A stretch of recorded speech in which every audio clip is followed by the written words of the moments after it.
Buenos días. Comenzamos la jornada de sostenibilidad en cultivos herbáceos, dando la palabra a doña Manuela Aguilera Sánchez, presidenta de la Delegación de Cádiz del Colegio Oficial de Ingenieros Técnicos Agrícolas de Andalucía Occidental.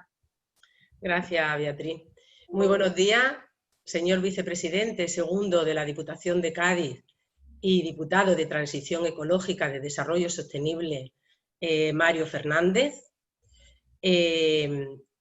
Demás autoridades, compañeros, amigos, señoras y señores, muy buenos días y bienvenidos a la jornada sobre sostenibilidad de cultivos herbáceos enmarcada dentro del ciclo Tu inquietud, nuestra motivación.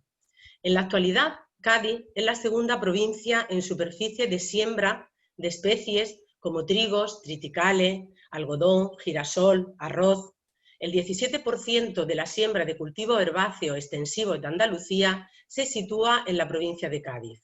Las 266.000 hectáreas generan poco valor a la producción final agraria, pues la rentabilidad de estos cultivos está en el límite. Hay que recordar que para algunos de estos cultivos aún tenemos precios de mercado de hace 25 años. La palabra sostenibilidad en muchos casos se relaciona con el medio ambiente. Sin embargo, el concepto es mucho más amplio. La sostenibilidad también incorpora la rentabilidad.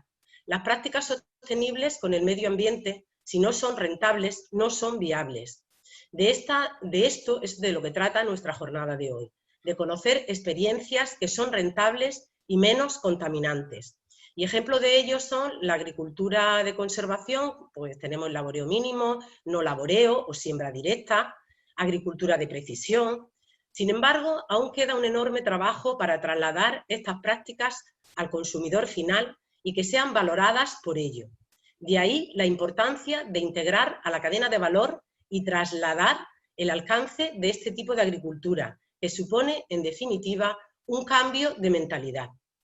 No se trata de cambiar nuestro entorno para producir alimentos, sino adaptar nuestra forma de producir para conservarlo.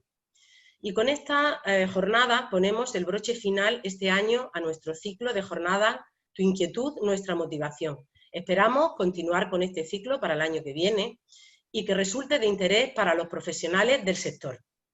Y bueno, ya antes de concluir, me gustaría agradecer de forma muy especial a la Diputación de Cádiz su apoyo e implicación en este proyecto y en algunos otros que durante años llevamos colaborando. Agradecer al diputado de Transición Ecológica y Desarrollo Urbano Sostenible, Mario Fernández, por estar hoy aquí, por su apoyo. Desde la primera vez que nos reunimos estuvo de acuerdo en seguir apoyando y colaborando con el colegio. Muchísimas gracias, Mario. Agradecer su colaboración al Centro IFAPA, Rancho de la Merced, al cual nos unen pues, muchos años de colaboración. Dar las gracias a la Universidad de Córdoba, a la Asociación Española de Técnicos Cerealistas y a FITESA por su colaboración. Y por último, dar las gracias al comité organizador de las jornadas y a los ponentes, sin los cuales no habría sido posible estar hoy aquí. Espero que os resulte de interés la jornada y muchísimas gracias a todos. Y ahora, bueno, voy a pasar a presentar a nuestro vicepresidente segundo de la Diputación de Cádiz, diputado de Transición Ecológica y Desarrollo Urbano Sostenible, don Mario Fernández Ardamás. Cuando quieras, Mario. Gracias. Buenos días a todas y a todos. Gracias, Manuela. Pues sí, estamos hoy en la última jornada de las 3 que teníamos previstas para esta anualidad en colaboración con vuestro colegio. Decir también pues, que desde dentro de la Diputación y en concreto del área que yo dirijo, estamos concienciados en que trabajar de la mano con los distintos agentes vinculados al sector es la mejor manera pues, de promover economía sostenible. Como bien has dicho, la sostenibilidad no solo va de la mano del medio ambiente, sino que es un concepto mucho más amplio. Y en este sentido, pues venimos trabajando con todos los colectivos, tanto profesionales como asociativos del sector, en promover una educación y un sustento y una forma de ver, de concebir y de crear fortalezas dentro de la provincia pues a través de unos convenios y de unas acciones formativas.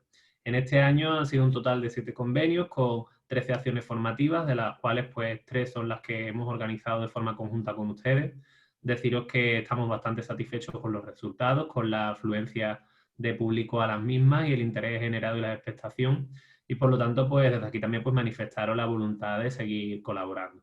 Como sabéis, los ODS, los Objetivos de Desarrollo Sostenible marcados para 2030, prevén duplicar la productividad agrícola y los ingresos de los productores a pequeña escala, y creo que la Diputación Provincial, así como otras administraciones, tenemos la obligación de apoyar a estos sectores y facilitar en la medida de lo posible pues todas aquellas herramientas que necesitáis para hacer mucho más competitivo vuestro sector y sacar mayor productividad en todos los sentidos, ya sea en la parte económica, en la parte de eficiencia energética y demás. Es decir, que por nuestra parte, pues solo podemos daros las gracias por vuestra implicación, por vuestra profesionalidad, y como no, pues no quiero añadir nada más porque creo que ya todo lo relativo a la parte técnica lo has dicho tú y lo conocéis mejor todos los que estáis participando en la jornada de hoy. Y me gustaría pues decir que gracias, que aprovechéis la jornada y que entre todos hagamos una provincia más fuerte en las cuestiones agrícolas que tanta falta nos hacen, puesto que seguimos todavía con una situación de necesidad de avance en cuanto a cuestiones tecnológicas y de generar un tejido mucho más productivo que, pese a la gran materia prima y a los ecosistemas y la capacidad o el suelo que tiene nuestra provincia, no estamos sacándole todo el provecho que deberíamos. Así que con esto daros las gracias nuevamente y dar por iniciada la sesión. Pues muchísimas gracias, Mario. Voy a pasar ahora a presentar a nuestro moderador de la jornada. Él es Alejandro Castilla Bonete, técnico especialista principal del Centro IFAPA Rancho de la Merced, miembro del comité organizador de la jornada y de la comisión colaboradora de la Delegación de Cádiz del colegio. Alejandro, muy buenos días. Hola, buenos días. Cuando sí, quieras. Bueno, pues muchísimas gracias tanto a Manuela como a Mario, y vamos a dar comienzo con la jornada con la primera presentación, con la primera ponencia, que lleva como título Agricultura de Precisión, experiencias en siembra y abonado variable, a cargo de don Marcos Muñoz. Marcos Muñoz es técnico lleva el pequeño departamento que se está iniciando de I+D en la empresa Fitesa, y de la mano de Urbano lleva un par de años haciendo experiencias concretas sobre el terreno en materia de abonado variable, siembra variable en distintos cultivos herbáceos dentro de la provincia. Conocemos esta experiencia y creíamos que podía ser de mucho interés para esta jornada el que puedan compartir con nosotros, bueno, pues esos resultados que están obteniendo. Así que Marcos, cuando quieras, te invito a que ahora, perfecto. Buenos días a todos. Y se me oye, ¿no? Sí, sí.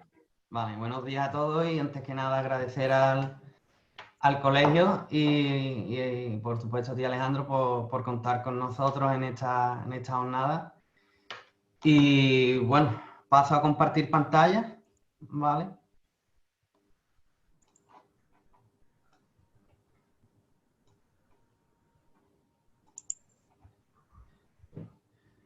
Os vamos a presentar un poco nuestra experiencia en agricultura de precisión que hemos venido realizando, como ha comentado Alejandro, en estos 2 años atrás o 3 años, en diferentes cultivos herbáceos, ¿vale?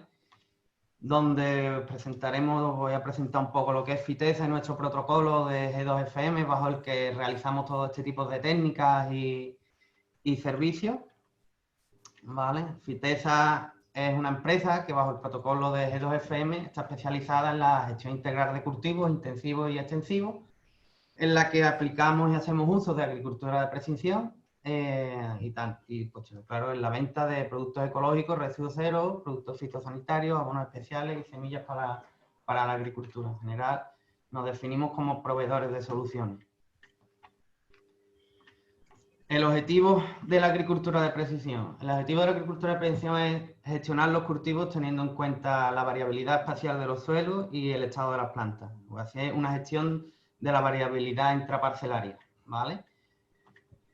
Y buscando siempre unas ventajas de aumento de la rentabilidad, mejorando el rendimiento de la cosecha, optimizando los recursos y reduciendo los riesgos medioambientales. recursos de los que partimos de la agricultura de precisión. La agricultura de precisión se define en un ciclo, ¿vale? Que se retroalimenta y empezando desde la obtención de la información de la parcela, siguiendo con la adquisición de los datos de la parcela, siguiendo con una serie de tomas de decisiones y obteniendo unos resultados que se retroalimentan para el año siguiente volver a tomar decisiones sobre esos resultados. Mira, la clausura, yo no he hablado finalmente con mi director. Empezando con los recursos, ¿vale? De la agricultura de precisión, empezamos nuestros proyectos, todos los proyectos los empezamos partiendo de esta técnica que es el mapeo de suelo, ¿vale? Que se realiza, como veremos ahora, con un sensor de inducción de electromagnético, y seguimos con un muestreo de suelo de diferentes muestras físico-químicas de suelo dirigidas para complementarlo con ese primer mapa de conductividad eléctrica, por lo que creamos un mapa de zonificación de la parcela. Con ese mapa pasamos ya a la aplicación variables de insumos y como resultado del ensayo y evaluación, pues tenemos los mapas de rendimiento que nos proporcionan las cosechadoras con monitores de rendimiento. Y durante todo este ciclo de cultivo se lleva un control integral a través de teledetección, ya sea por dron o sea por satélite, obteniendo diferentes imágenes. ¿Vale? Empezando con el mapeo de suelo. El mapeo de suelo lo hacemos con un sensor de inducción electromagnética, como hemos comentado, ¿vale? Que va arrastrado por un quad. Este primer sensor lo que nos proporciona es un mapa de conductividad eléctrica, que como sabemos la conductividad eléctrica aparente del suelo está directamente relacionada con las características físicas del suelo. Entonces podemos crear un primer mapa de conductividad eléctrica, donde sobre ese mapa, como hemos dicho, realizamos unas muestras, unas analíticas de suelo dirigidas, ¿vale? Ahí tendríamos, como veis en la imagen, un mapa de conductividad eléctrica inicial de la parcela. Determinamos unos puntos en las diferentes clases de suelo y hacemos una analítica física y química del suelo. Una vez que tenemos esos datos de laboratorio, los volcamos los datos en un GIS y ya podemos extrapolarlos a esas zonas y podemos obtener tanto mapas de nitrógeno, fósforo, potasio, un mapa de materia orgánica, un mapa de pH. Y ahora estamos metidos en otro proyecto en el cual estamos obteniendo también el mapa de la parcela de actividad enzimática, ¿vale? Y de microorganismos.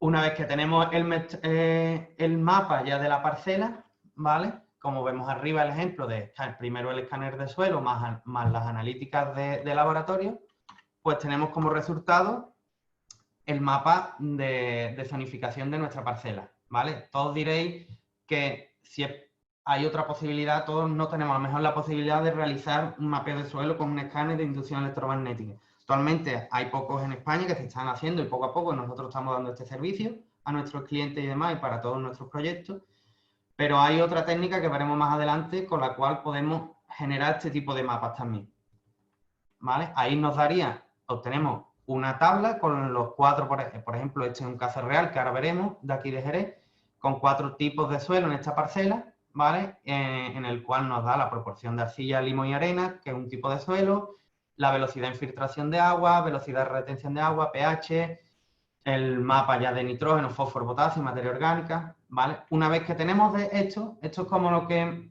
llamamos en agricultura de precisión, haciendo similitud a la medicina, en la radiografía de nuestro suelo, ¿vale? Tú llegas con un problema al médico, si primero te hace la radiografía y a partir de ahí rompemos. Pues esto igual, primero hacemos la radiografía de nuestro suelo y a partir de ahí empezamos a trabajar.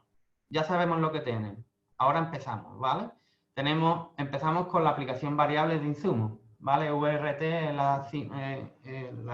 en inglés Variable Rate Technology.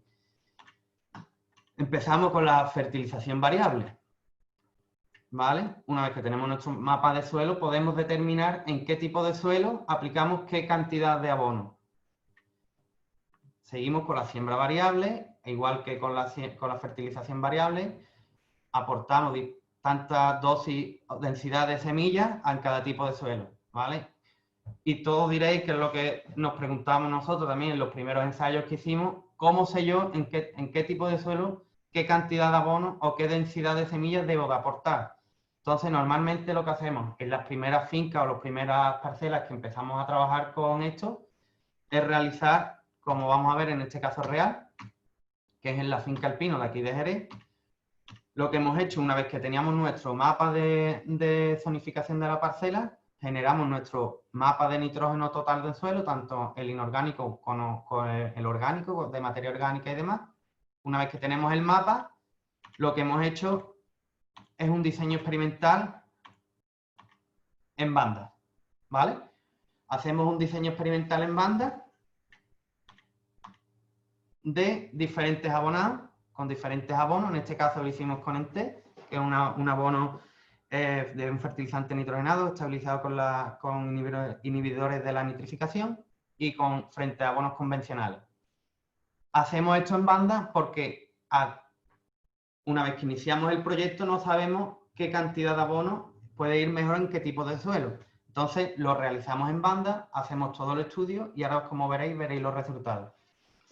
Este archivo, para seguir con el tema de aplicación variable de insumos, se genera un archivo shape en un GIS que volcamos en la abonadora, la cual, una vez que recibe esos datos, no debe de cambiarse no debe cambiarse manualmente. Una vez que pasa de banda, como va por GPS, ella sola cambia la dosis de abonado. Siguiendo en el mismo ejemplo de la finca El Pino, la siembra se hizo de igual manera que el abonado, se hizo en bandas con dos densidades de siembra diferentes para también determinar, una vez finalizado el proyecto, toda esa combinación, qué densidad de siembra es la que mejor combina con tipos de suelo y con qué dosis de abonado. Con el abonado de coberteras, pues hicimos lo mismo, ¿vale? Con diferentes dosis de abonado. Y en todo este transcurso también del cultivo, pues se ha llevado el seguimiento de cultivo a través de teledetección, ¿vale? Que en la primera fase lo que se crea, se hace una obtención perimetral de la parcela, que ya actualmente se pueden descargar desde el mismo SIGPARC, nos deja descargarnos un archivo GMS que podemos exportar al GIS, ¿vale? En la segunda fase nos ponemos a obtener las imágenes. Podemos hacerlo de dos formas, que lo estamos haciendo a través de satélite para parcelas de cultivos extensivos de gran escala o a través de dron para evaluar más detalladamente diferentes problemas y a lo mejor en tipos de ensayos de microparcelas y demás, ¿vale? Obtenemos esas imágenes de satélite, lo estamos obteniendo del Sentinel-2, que tiene una resolución espacial de 10 metros y con una frecuencia temporal de 5 días. Lo que nos da es un píxel de 10 metros por 10, ¿vale? Donde podemos extraer de ese tipo de imágenes con diferentes bandas, con la combinación de diferentes bandas del satélite, lo que obtenemos es el cálculo de unos índices, como es el NDVI, que es donde observamos el desarrollo vegetativo, o el NDWI, que es vemos la humedad en planta. Podemos generar también una vez que desarrollamos y analizamos estos índices, podemos generar diferentes tipos de alertas, viendo así si algún problema de plaga o en algún cultivo de regadío si se está regando mal, si hay algún problema de riego. Hemos detectado en algunos cultivos, a lo mejor en un pivo, hemos detectado que algún microexpresor del pivo no funciona y este tipo de sensores remotos nos da,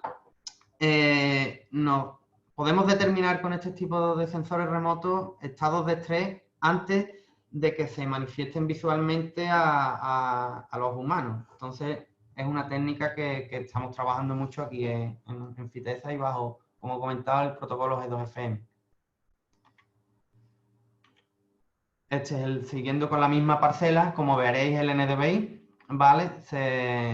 Lo hacemos a través de colorimetría, donde podéis ver mayores valores de NDVI en banda y se correlaciona con las diferentes bandas de abonado y de siembra que hemos realizado en la parcela, ¿vale? Lo que se ve ahí, ya se va observando ahí el aumento de desarrollo vegetativo en diferentes bandas frente a abonado y siembra.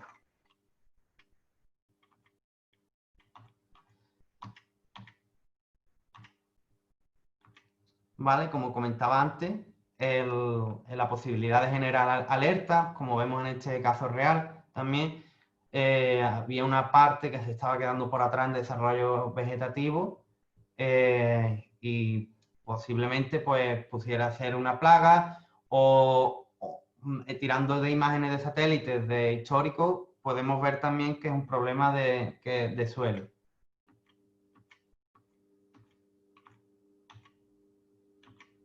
En índice de humedad, pues tanto de lo mismo, podemos generar alertas de estrés hídrico, ¿vale? Y como hemos comentado antes, viendo fallos de riego, como hemos visto en ejemplos reales de fallos de riego de sectorización de riego, hemos detectado a lo mejor pivos que un aspersor deja de regar. Y como evaluación de todo esto, para evaluar todo esto, tiramos de mapas de rendimiento que nos los proporcionan las cosechadoras que llevan instalado un sensor de rendimiento, ya sean medidores volumétricos o gravimétricos. Son dos tipos de sensores que van instalados. Los volumétricos lo que miden es como si fuera la noria de agua, que miden un recipiente que se llena de la cosecha y miden cada vez que cae ese recipiente. Y los gravimétricos, por los que te miden es el impacto con el que choca la cosecha en diferentes sensores. Por ejemplo, en este caso real que hemos hecho del pino, de la finca del pino, se ha hecho con una cosechadora New Holland que llevaba un sensor de rendimiento por impacto.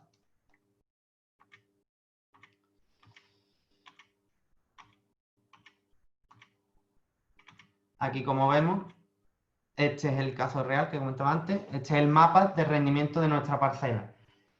Ahí podemos ver ya y diferenciar también las diferentes bandas que se ha estudiado en tanto de abonado como de siembra, ¿vale?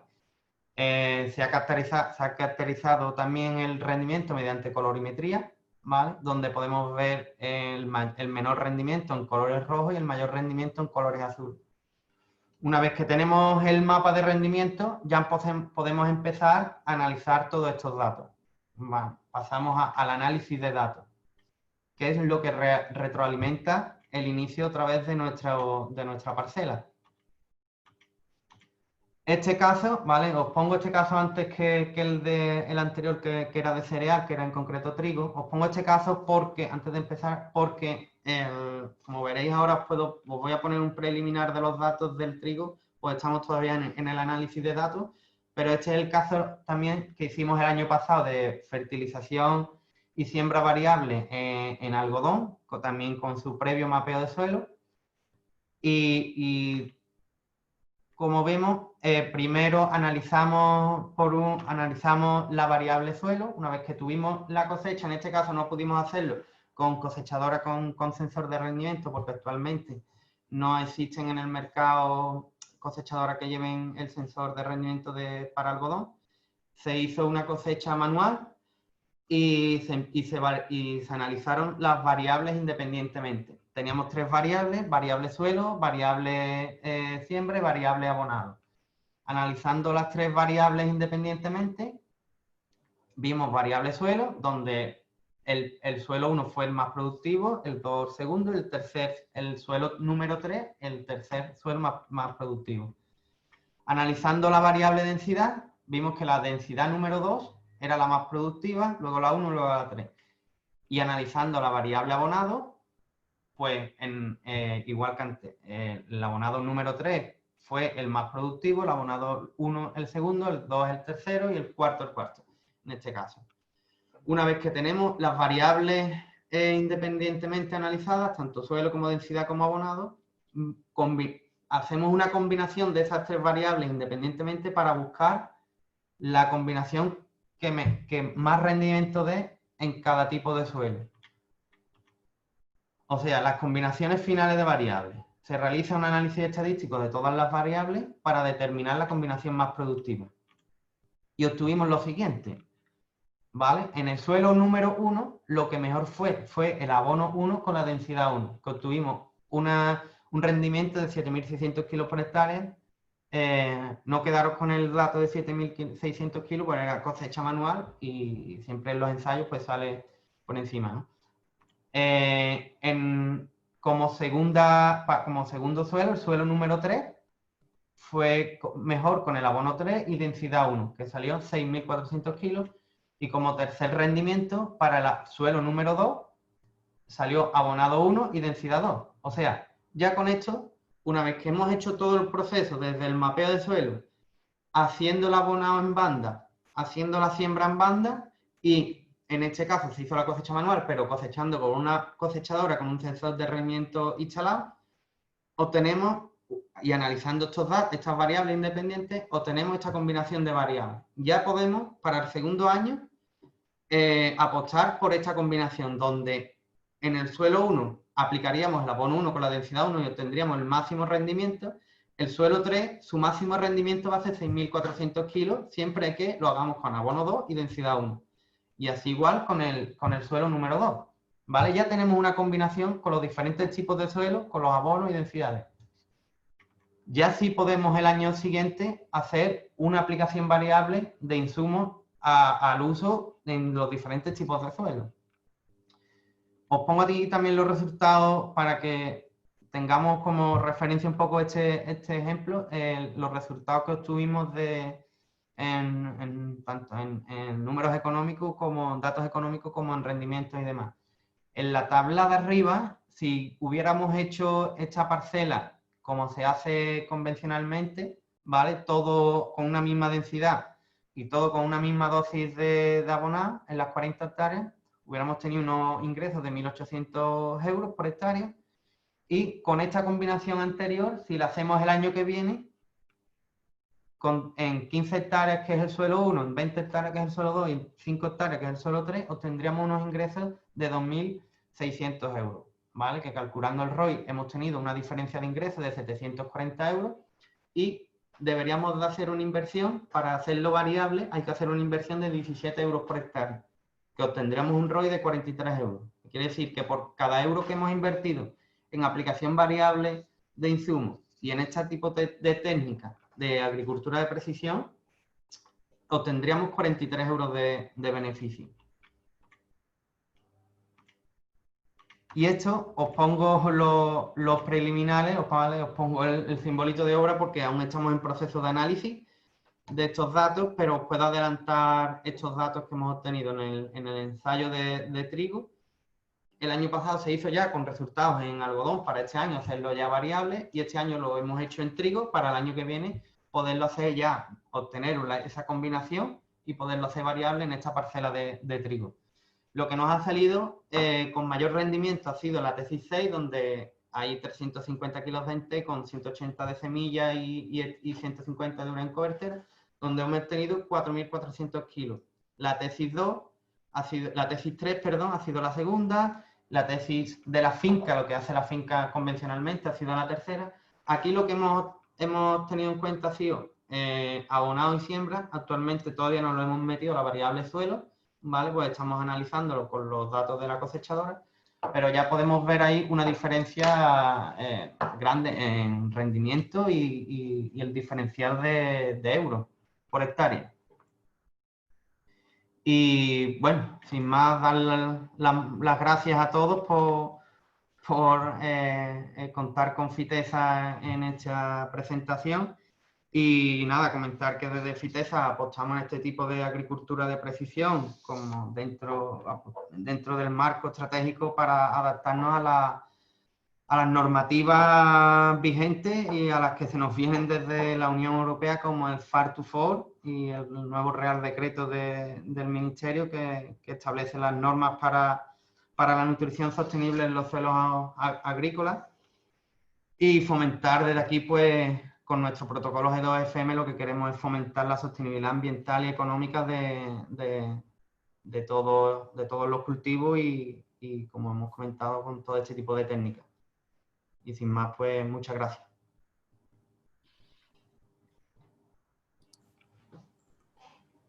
Muchísimas gracias, Marco. La verdad que ha sido muy concisa tu presentación, cosa que agradecemos porque has ido al grano y la verdad es que ha quedado bastante claro que un manejo combinado de todas estas variables pueden hacer que un suelo que era, vamos, por lo que he estado viendo en la presentación, en el caso que presentabas de algodón, el peor suelo, pues ha quedado en segundo lugar, bien manejado con una semilla adecuada y adaptada a ese tipo de suelo, así como el abono. Así que te agradezco enormemente el esfuerzo que ha hecho, porque sé que ha sido un esfuerzo el que hoy podamos contar contigo, ¿vale? Y con esta presentación, así que muchísimas gracias a ti y a César, por supuesto. Y decir que todo esto, que parece que a algunos a lo mejor nos pilla un poco de lejos, decir que todas estas nuevas tecnologías pues probablemente constituyan la base de la decisión a medio o largo plazo de lo que va a ser la agricultura, ¿vale? Así que, sin más, muchísimas gracias, Marco, ¿vale? A todos. Vamos a dar paso, ¿sí? Vamos a dar paso a la siguiente ponencia. Hemos visto conveniente hacer un pequeño cambio y en vez de empezar con Curro Márquez, vamos a empezar con José María Basanta, porque quizás se vea mejor el hilo conductor de lo que se va a contar, ¿vale? A posteriori. Así que empezamos con José María Basanta, con una ponencia titulada Prácticas sostenibles en la industria del pan. José María Basanta es ingeniero agrónomo, actualmente es secretario general de la ETC, de la Asociación Española de Técnicos Cerealistas, y tiene una amplísima trayectoria profesional en el mundo de la industria, de la ganadería, panadería, etcétera, por la profesión a la que se ha dedicado durante todos estos años. Además, representa a la ETC dentro de la asociación que aglutina a la cadena de valor completa del pan, como es Inserpan, también ha participado en el proyecto Innovatrigo, del que nos va a hablar posteriormente Curro, y que gran parte de su presentación pues tiene que ver con todo esto. Así que, sin más, José María. Muy bien, pues muchas gracias, Alejandro. Muchas gracias también, Manuela, por invitarme a participar en esta jornada. Como introducción, pues la Asociación Española de Técnicos Cerealistas, de la que Alejandro también forma parte, igual que Francisco Márquez, que va a intervenir más tarde, pues es una asociación sin ánimo de lucro que se creó hace ya formalmente, legalmente, hace 29 años, pero lleva bastante más ya trabajando, que reúne a toda la cadena de valor del cereal en un principio y ahora la extendemos también a las leguminosas. Como tal asociación, su función principal es fomentar la investigación y desarrollo en el campo de los cereales y de sus productos derivados. Perdón, ya me he precipitado. Un momento. A ver, tengo un problema con el ratón.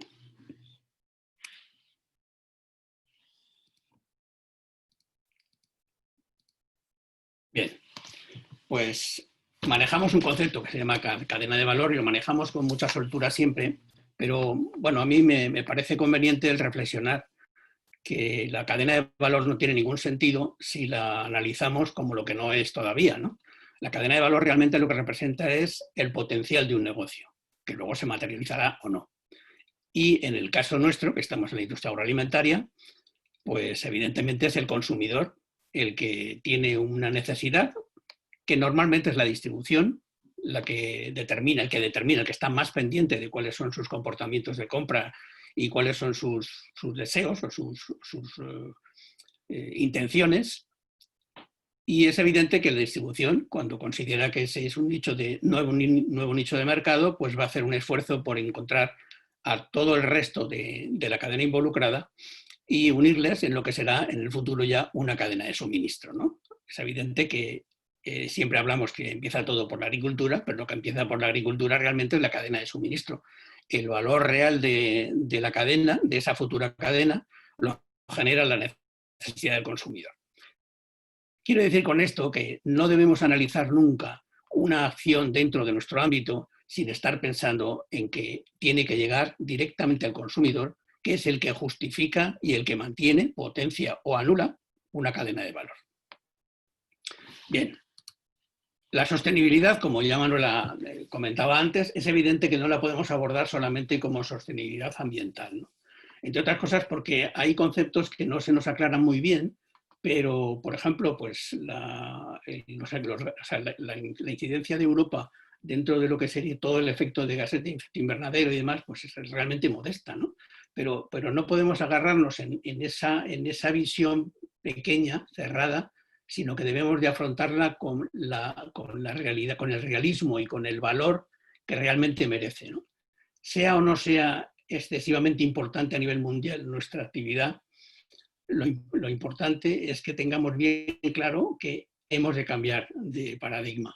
Tenemos que hablar siempre de una sostenibilidad ambiental que esté perfectamente justificada con una sostenibilidad económica y, por supuesto, va a tener un beneficio social que en el caso del campo supondrá el volver a tener actividad, si es que lo sabemos hacer bien, en las zonas agrícolas. Vida y nuevamente repoblación, que es un objetivo que se persigue, pero se habla siempre muy en abierto y no se dedica demasiado tiempo para especificar.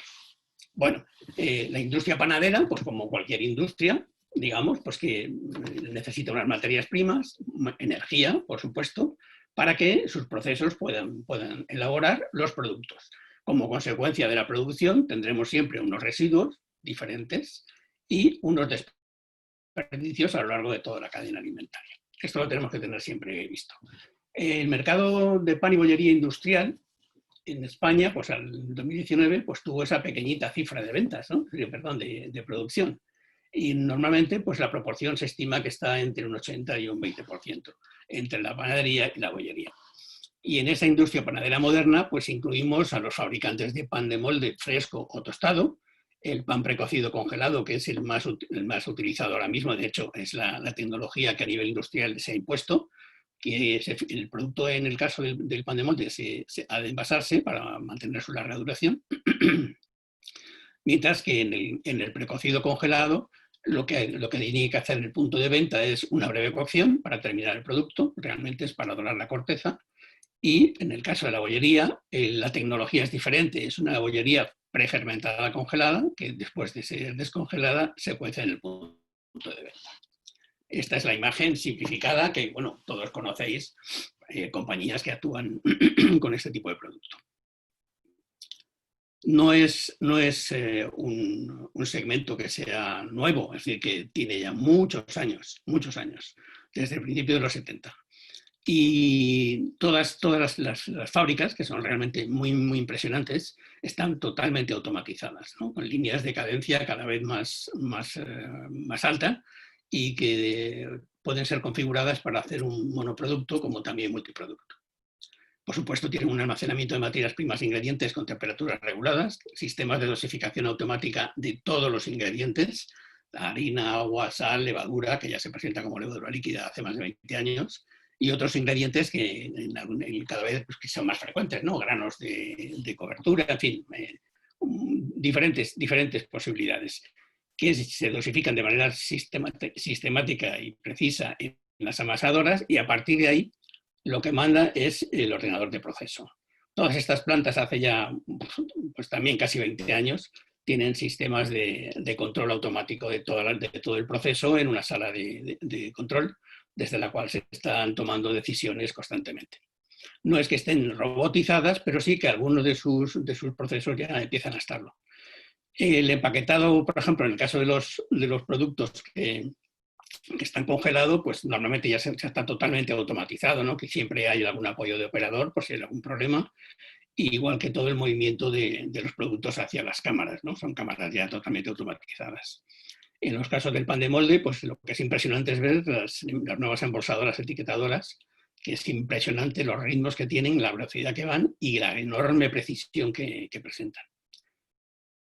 Todas estas empresas tienen estándares internacionales de seguridad alimentaria y garantía de calidad certificados por las típicas IFS, en fin, todas las diferentes las diferentes cualificaciones de los sistemas de calidad y producción.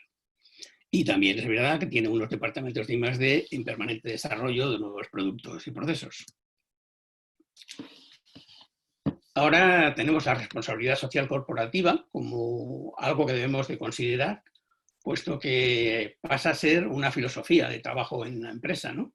Es decir, que estamos ahora mismo enfocados a que somos responsables de la gestión de los impactos que tenemos sobre nuestros clientes, empleados, accionistas, comunidades locales, medio ambiente y sobre todo en la sociedad en general, ¿no? Como tantos conceptos que tienen mucho de idea y de positivismo, pero que hay que ponerlos en marcha y demostrar que se tiene el valor para defenderlo, pues todavía se suele hacer la pregunta de si se trata de una moda pasajera o realmente es un compromiso, ¿no? Las acciones que están tomando todas estas industrias, simplificando, pues evidentemente es seguir optimizando sus procesos, que realmente cada vez son más complejos, puesto que digamos que los cambios que se han inducido desde la aparición de los nuevos artesanos de la panadería, que utilizan procesos de maduración de las masas muy largos a baja temperatura, pues también en el caso de los industriales hace ya años que se está trabajando con ellos, igual con el caso de las masas madre, en fin, que todos los avances, digamos, o las nuevas ideas también son explotadas por la industria cuando resultan interesantes para el cliente, para el mercado. Por supuesto, todos ellos tienen sus tratamientos de aguas y residuos, que son variables en tipo, volumen y tecnología en función del producto de que se trate. Y luego, por supuesto, hay una tendencia importante de pasar a fuentes de energía eléctrica renovables. Es evidente que la energía es uno de los factores de coste más importantes cuando todo está prácticamente mecanizado.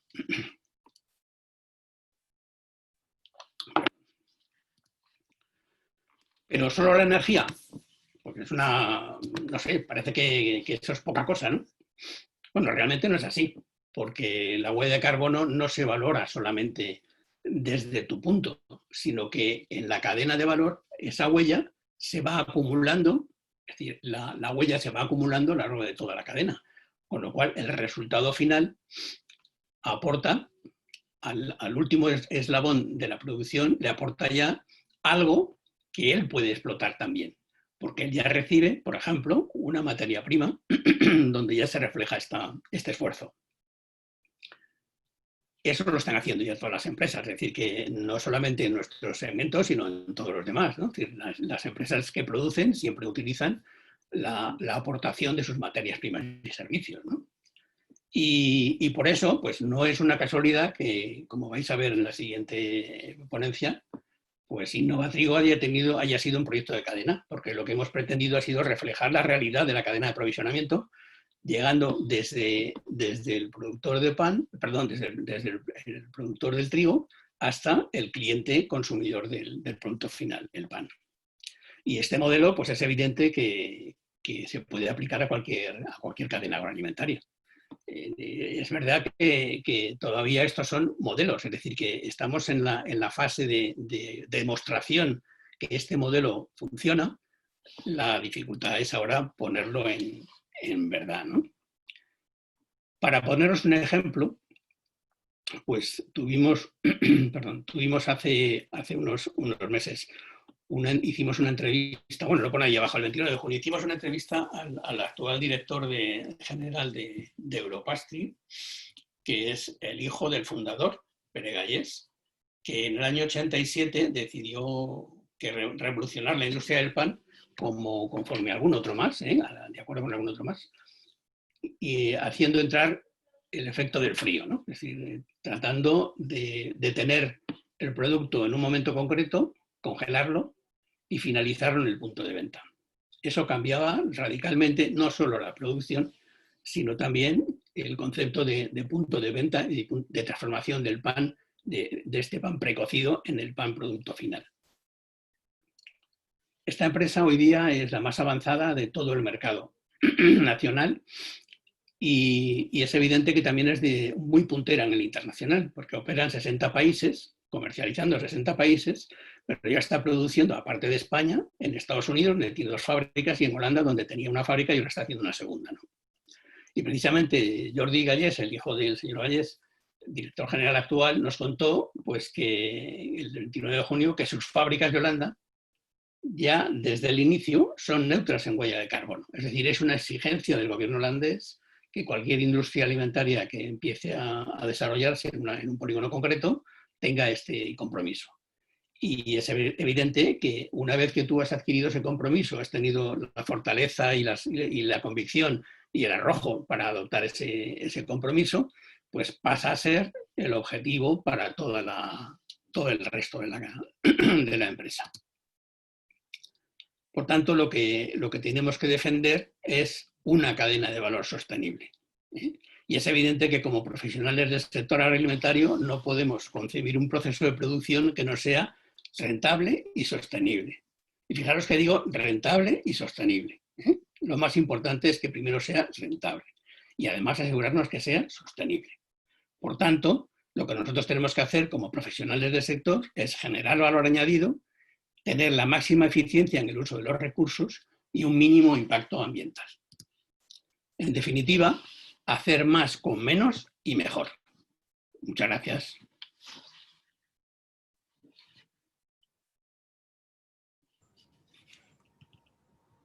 Muchísimas gracias, José María, por tu intervención. La verdad que, bueno, la verdad es que sorprende la conciencia que hay en la industria agroalimentaria en relación a la sostenibilidad y el camino que llevamos, ¿no? Hacia países que ya nos llevan cierto adelanto, ¿no? Como comentabas el caso del gobierno holandés, ¿no? Así que muchísimas gracias por tu intervención. Esto nos ayuda sin duda ninguna a saber cómo funciona la industria y cómo funciona esa, esa parte en la que se juega con todo lo que es la producción que viene del campo. Para ello, y para hablar de cómo influye o cómo interviene la producción que sale del campo en esta industria, bueno, pues tenemos a Curro Márquez, o Francisco Márquez, pero vamos, Curro para todos los que lo conocen. Su intervención va a ir en torno a prácticas sostenibles en el cultivo de trigo. Aquí nos centramos más en este cultivo, más que en los herbáceos, y nos va a hablar fundamentalmente del proyecto Innovatrigo. Curro Márquez es responsable de la finca experimental de Rabanales, de la Universidad de Córdoba, es doctor ingeniero agrónomo, miembro de la Junta Directiva de la ETC, como bien decía anteriormente José María, y bueno, tiene una amplia trayectoria en el desarrollo y ejecución de proyectos sobre agricultura de conservación. El proyecto Innovatrigo del que nos va a hablar está dirigido por él mismo, ¿vale? Así que, sin más, Curro, cuando quieras. Bueno, muchísimas gracias al Colegio de Peritos por la invitación, a tu cariñosa presentación, Alejandro, y a todos los asistentes. Yo voy a intentar sintetizar un poco los resultados que hemos obtenido en un proyecto que, aunque aparezca la Universidad de Córdoba como coordinadora, es realmente el fruto de un esfuerzo comunitario de gran parte de la cadena alimentaria en referencia al trigo. Como podéis ver, el representante del Grupo Operativo Innovatrigo era la ETC, participaba en la Universidad de Córdoba y también participaban diferentes entidades, además de Alejandro, que no aparece aquí. Y lo que buscábamos era, de manera muy general, pues la aplicación de... Un segundo, que no pasa ahora. Mejorar la sostenibilidad ambiental y económica de la producción de trigo a través de todos los integrantes de la cadena de valor. Para nosotros era muy importante que este proyecto fuera transversal, que llegara desde el agricultor a la transformación, y siempre teniendo en cuenta y sin dejar de pensar en que los agricultores somos empresarios, y ahí me meto yo porque mi familia somos agricultores, y que ninguna práctica sostenible será implantada por los agricultores si no es rentable también para ellos, porque nadie puede ir en contra de sus intereses económicos. ¿Cómo lo queríamos conseguir estas alternativas? Pues primero, como hemos dicho, integrando la cadena de valor y promoviendo innovaciones enfocadas hacia una agricultura sostenible, económica y medioambientalmente. más eficiente con el uso de los recursos naturales, reduciendo el uso de insumos. Además, queríamos adaptar prácticas innovadoras que redujeran muy especialmente el impacto sobre el cambio climático. ¿Por qué? Porque percibíamos que socialmente había una necesidad de alimentos bajos en carbono y que la sociedad, ahora mismo el consumidor, es capaz de pagar un plus por esos alimentos. Y para ello lo que hemos hecho es realizar una certificación de productos de trigo bajo en emisiones, de tal manera que Carrefour pueda vender pan con ese label, de un label bajo en emisiones, como ahora comentaremos. Bueno, como resultados, inicialmente lo que hicimos fue prospectar un poco en España la situación que tenía la producción de trigo blando, se puede extrapolar a otros cereales, para ver tanto en cuanto a superficie como a tecnología, cuáles eran los manejos más utilizados. Vimos como cosas que ya sabíamos, la siembra directa, por desgracia, todavía es poco utilizada, sobre todo se utiliza más en el norte, en zona de Castilla y León, Navarra, de ahí que pusiéramos uno de los campos en Pamplona, también por el apoyo que hemos recibido del Grupo AN, que nos ha facilitado muchísimo el trabajo, y después que la adopción de nuevas tecnologías en los cultivos de cereales, quitando lo que son ayudas al guiado, era muy, muy, muy baja.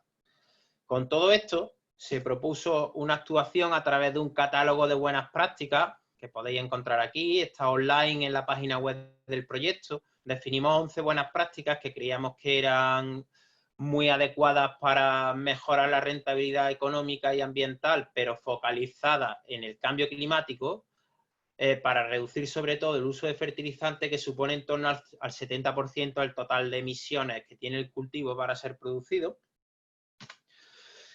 Y de manera demostrativa pusimos dos campos, uno en la Universidad de Córdoba y otro en la Universidad de Navarra. Y además, un agricultor del grupo perteneciente al Grupo N, que conoció la iniciativa, quiso implantarlo en su propia parcela y tuvimos una experiencia también en los agricultores.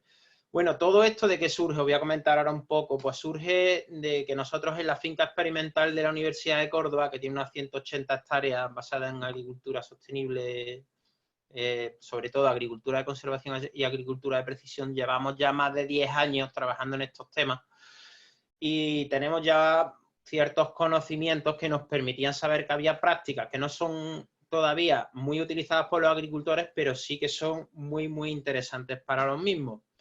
Esto es un poco una imagen de la finca para que veáis, os pongo para que veáis cada color es un cultivo, es decir, tenemos gran cantidad de cultivos, gran cantidad de manejos. Además, ahora actualmente estamos implantando, hemos tenido la suerte de conseguir un proyecto para implantar sistemas de riego con dosificación variable, controlada por satélite, por sensores. La verdad que, es decir, trabajamos muchísimo con la variabilidad espacial de los cultivos, de tal manera que nos permita reducir el uso de insumos en función de esa variabilidad espacial.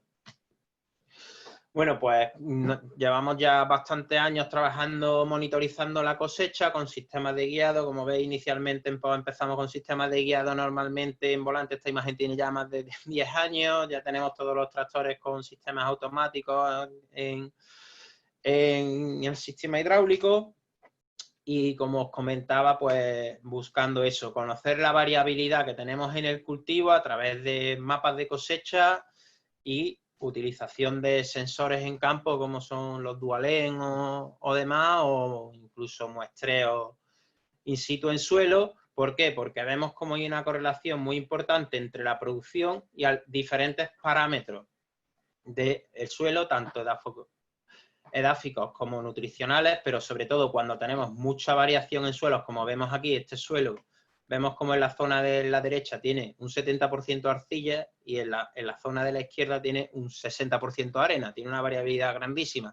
Y vemos como el mapa de producción a colores amarillos son colores que están en torno a 1.500 kilos de cosecha, colores verdes están en torno a los 3.500. Vemos como ahí tenemos una gran variabilidad que nos permite hacer tratamientos específicos en función de las necesidades del cultivo. Otra de las cosas que ya llevamos mucho trabajando es con el NDVI del cultivo a través del programa Sentinel de la Agencia Espacial Europea, en pequeños ensayos a través de sensores de proximidad, porque como podemos apreciar, por ejemplo, esto es una imagen de una de las parcelas de Innovatrigo de aquí de Córdoba, el NDVI de la parcela antes de la siembra, bueno, poco después de la siembra, y vemos cómo evoluciona. En la zona superior está en suelo labrado y la zona inferior está en siembra directa. Vemos como la zona labrada, tanto porque tenía abonado de fondo a gran escala 18-46-0 y la otra tenía microgránulos para reducir el uso de fertilizantes, y además que el suelo tiene más temperatura, el cultivo arranca mucho antes, perdón, se ha perdido el ratón, y va vegetando de tal manera que obtiene índices de NDVI altos más rápido. ¿Qué es lo que ocurre? Que conforme avanza el desarrollo vegetativo, la tierra de siembra directa va mejorando la capacidad del cultivo, de tal manera que esta parcela al final produjo unos 700 kilos más en siembra directa que el laboreo, pero nos permite ir viendo muchísimas cosas. Vemos como aquí en esta parcela, en esta zona, durante un tiempo ha tenido un problema de encharcamiento grande. Todas estas cosas nos permiten después conocer la variabilidad e ir tomando decisiones en función a las necesidades reales, porque estas imágenes, como ha dicho Marco, las tenemos disponibles con una periodicidad cada 5 días si no tenemos nubes. Pues como os digo, utilizamos desde sensores en la finca, sensores de proximidad, sensores para medir la conductividad eléctrica del suelo, maquinaria para distribución variable, en este caso de herbicidas. Esto es una patente que tenemos aquí en la universidad, una máquina que hemos desarrollado que va detectando dónde hay hierba y aplica herbicidas solo donde aparecen hierbas, muy enfocada al uso de herbicidas de preemergencia y glifosato por los problemas ambientales que tenemos ahora mismo, o medidas en dron en aquellas zonas que no nos permiten utilizar el satélite por el crijeado de la parcela, o sea, por el tamaño de píxel que queremos medir, como por ejemplo aquí, para saber dónde tenemos hierba y aplicar herbicidas solo allí. Bueno, pues toda esta experiencia previa nos hizo apostar por Innovatrigo, y de manera inicial lo que hicimos fue medir la variabilidad del suelo con sensores de conductividad eléctrica, porque, claro, no teníamos mapas previos de cosecha que nos permitieran hacer las mapas de dosificación variable de abono. Eso sería lo ideal. Lo ideal, desde nuestro punto de vista, habría sido tener un par de años de mapas de cosecha, ver la variabilidad que teníamos y después, con el mapa de suelo, ahí ya conocer de manera más detallada por qué se produce esa variabilidad en la cosecha.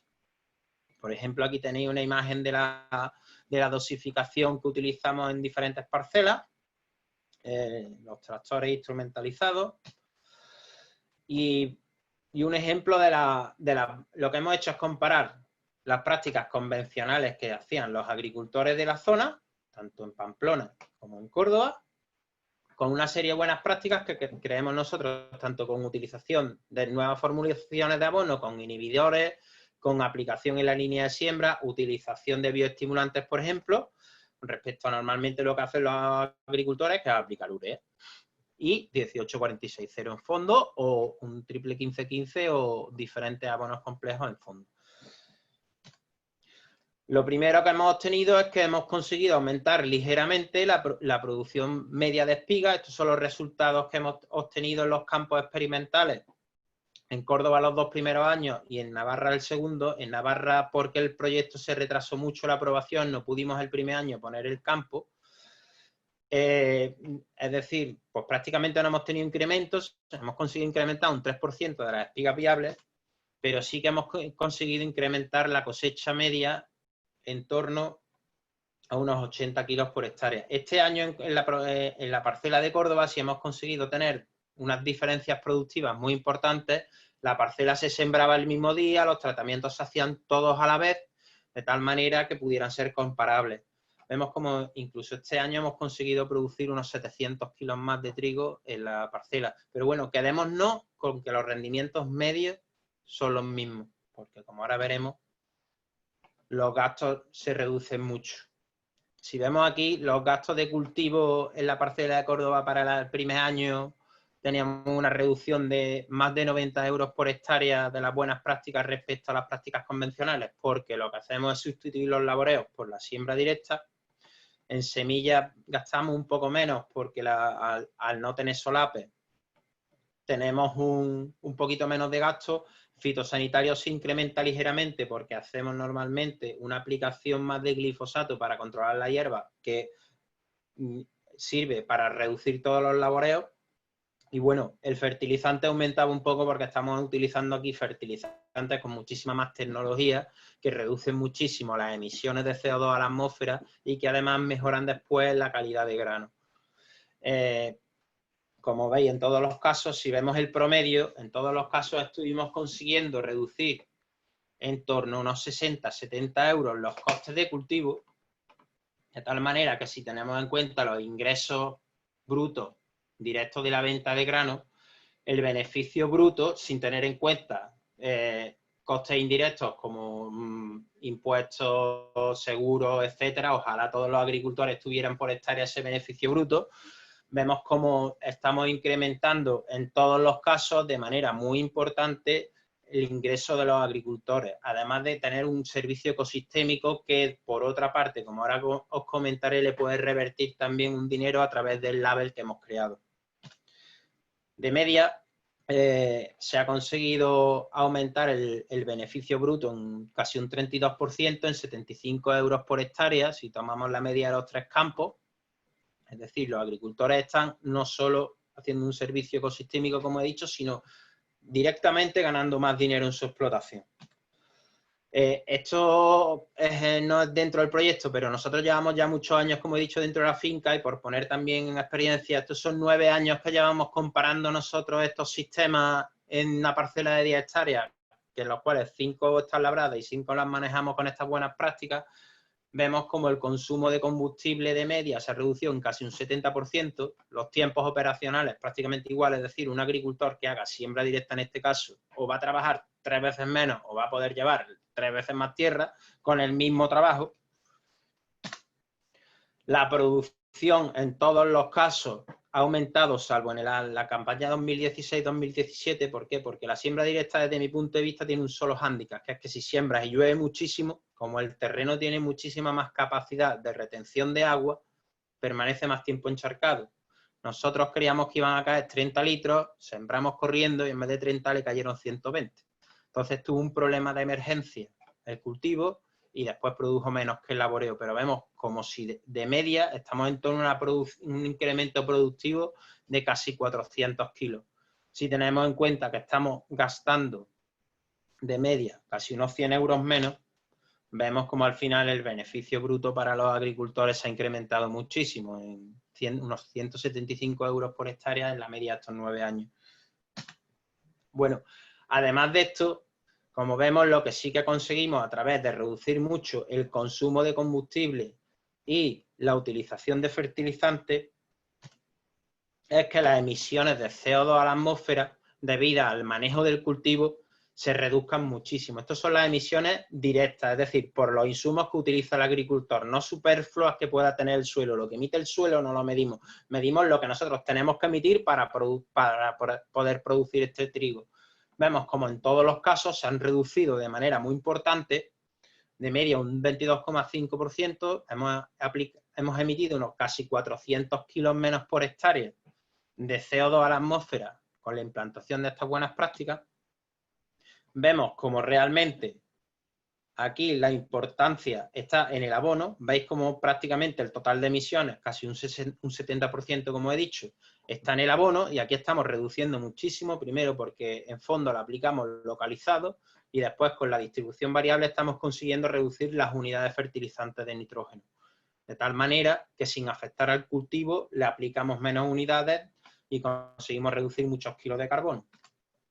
Hasta el punto de que la eficiencia en el uso del carbono, es decir, los kilogramos de carbono que yo obtengo por cada kilogramo de carbono que se le aplica al trigo en este caso, aumenta casi un 33%. Es decir, yo estoy produciendo un 33% más de carbono por cada kilo que yo le aplico. Soy muchísimo más eficiente, una agricultura muy baja en carbono.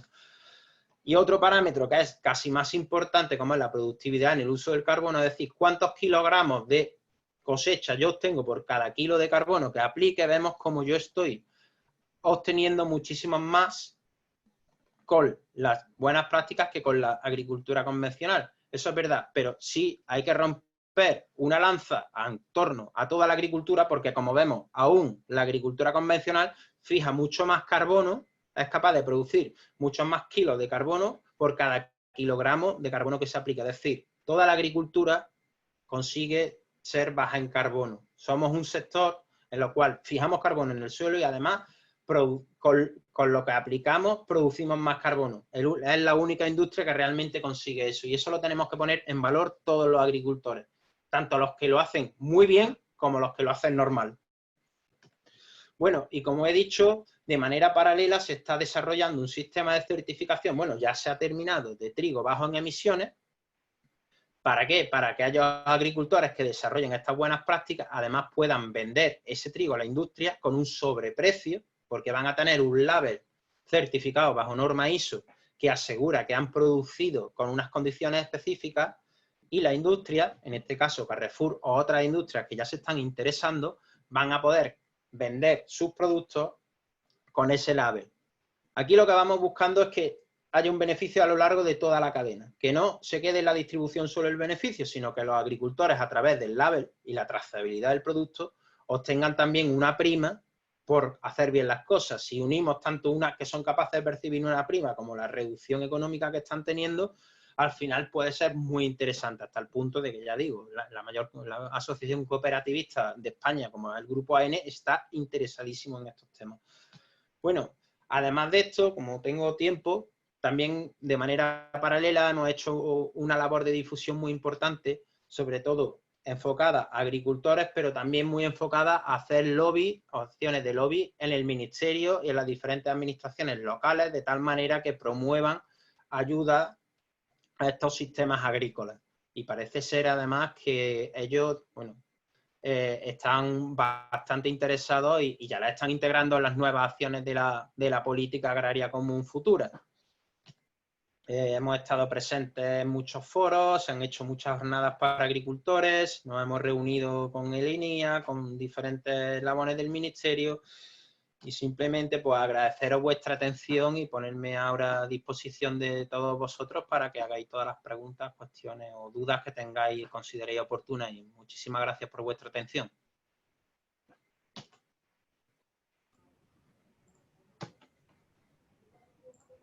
Bueno, muchísimas gracias, Curro. Muchísimas gracias, Curro, por tu presentación y por estos resultados que sin duda ninguna ya apuntan a que efectivamente estas prácticas no son sostenibles, como hemos dicho a lo largo de toda la jornada, ambientalmente, sino además que son sostenibles económicamente, que quizá eso sea lo más importante para que después se puedan implantar y se avance con todo esto. Así que, si queréis, podemos abrir un turno de palabra a través del chat, si es posible, ¿vale? Y bueno, y podemos iniciar un coloquio. La verdad es que todos los ponentes habéis sido no obedientes, sino demasiado hasta el punto de que hemos ido adelantando tiempo cuando lo normal es que nos vayamos retrasando. Así que reiterar de nuevo las gracias a todos por lo concreto que habéis sido, ¿vale? Y lo claro que habéis expuesto, bueno, la parte que os correspondía. ¿Hay alguna pregunta?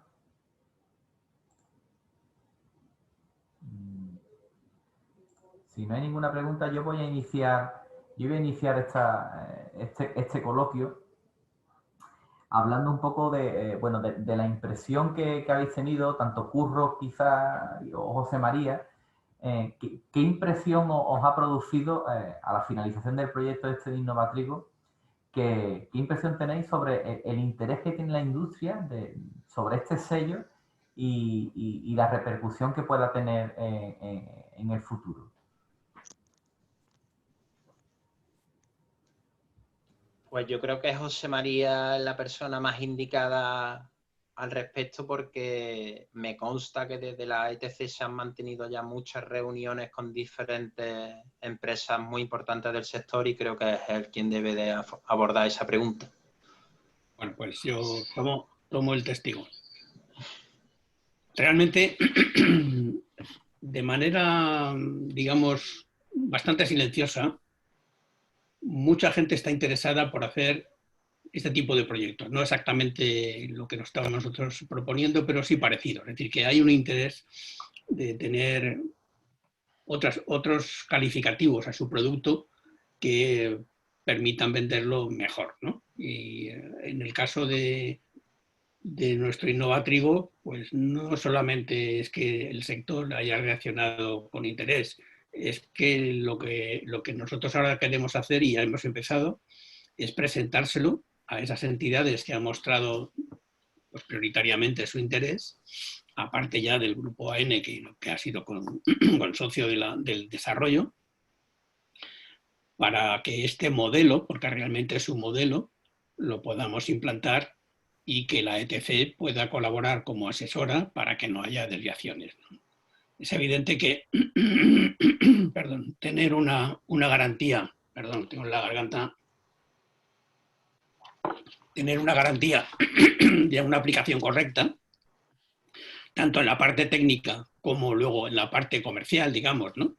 Pues es muy importante. Hay un modelo ya en el mercado que probablemente algunos lo conozcáis ya. Si os habéis fijado en las galletas Fontaneda, en algunas pone que se han elaborado con una proporción de un trigo, no me acuerdo cómo le llama así, beneficioso para el medio ambiente o una cosa así. Bueno, eso se llama la iniciativa Un Compromiso Harmony, que el grupo Mondelez montó lo está montando en toda Europa, pero que alguien en España lleva ya, yo creo que unos 10 años o una cosa así, ¿no? Y es, en ese caso, en lugar de ser sostenibilidad ambiental económica, está económica también, pero que estaba fundamentado más que en las técnicas de cultivo, perdón, en tener en los bordes de las parcelas, tener unas zonas dedicadas a una serie de, bueno, a plantar una serie de flores, es decir, flores y vegetación que estimule a las abejas para que a su vez la polinización esté asegurada, ¿no? Bueno, este es un movimiento que ya les digo que lleva bastantes años y que está resultando pues realmente exitoso, ¿no? Y es la primera, para mí fue el primer conocimiento de que se puede hacer una unión verdaderamente fuerte con toda la cadena.